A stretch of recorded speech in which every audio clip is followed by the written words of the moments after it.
watching this video, it means that you've already started your creative journey. You wish to reignite your creativity because something is missing. You want to do more. You want to be more.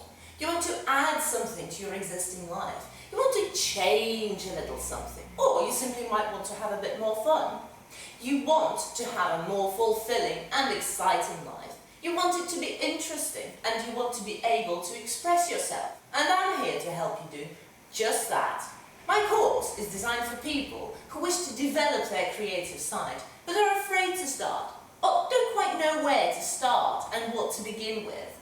It is tailored specifically for those who argue they have no time, or they're too old, or they could never do art well anyway, so there is no point in trying. It is based on over 3 years of research and many years of personal practice. It is created to help you build a solid foundation for your creativity to flourish on.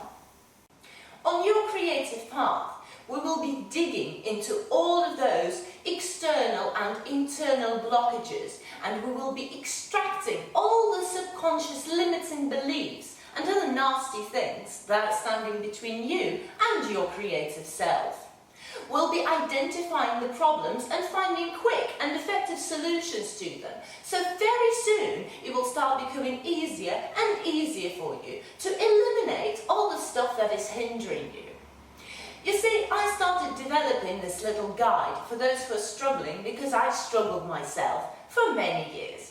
Having been a blocked creative, I know exactly what you are going through and how frustrating it can be when you wish that you could paint, or you could do sculpture, maybe you could dance, perform, write poetry, or make a pot with your own hands, but you can't, or you think that you can't.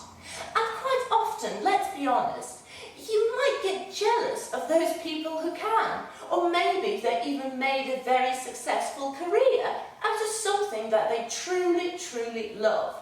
We're all creative as children, but life soon takes over, and many of us are made to believe by our teachers and parents and partners and friends, the society in general, that we finally need to grow up and become responsible adults. However, it is very important to focus on your education, on your career and family. Yes, it is. But creativity is the natural flow that enhances all of your life experiences and, in my opinion, should never be neglected.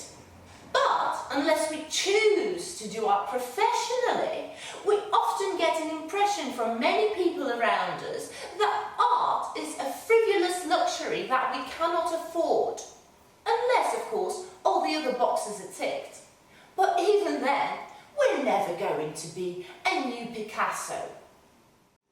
What often happens is we start believing that there are not enough hours in the day to do everything that we want to do, and that we were never that good anyway, and eventually we tend to give in and give up. Deep down, we often regret not being able to express ourselves creatively anymore, but we find multiple excuses to justify to ourselves the initial decision to suppress the creative spark.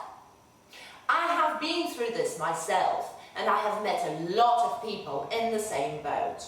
The truth is that creative spark within us is always alive, but sometimes we just need a little bit of help to reignite it.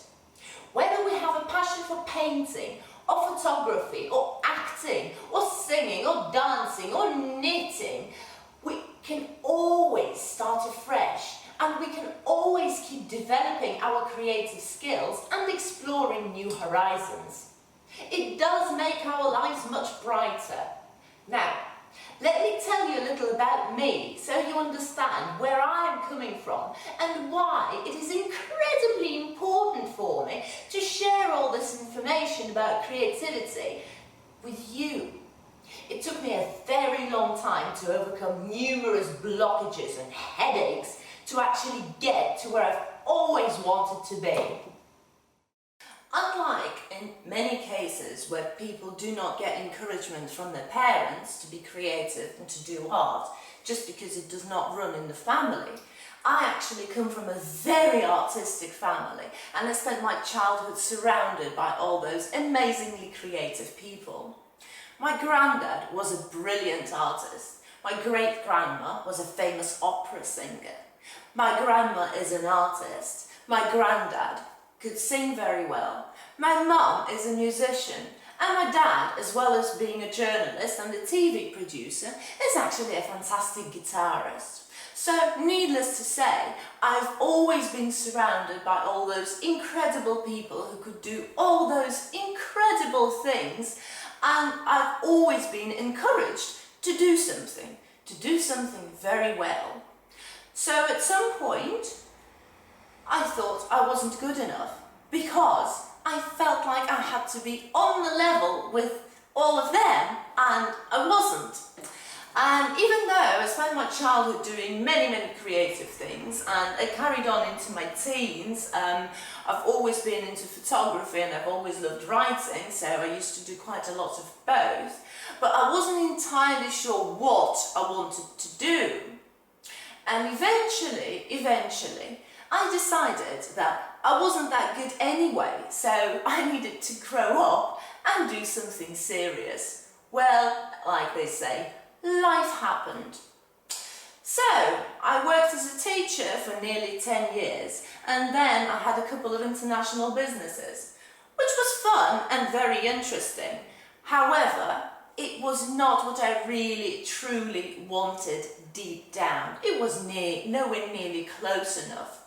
I've learned a lot though, which was brilliant, because now I can combine all of my creative skills as well as business skills and communication skills and those skills and those skills and to build something completely new and different.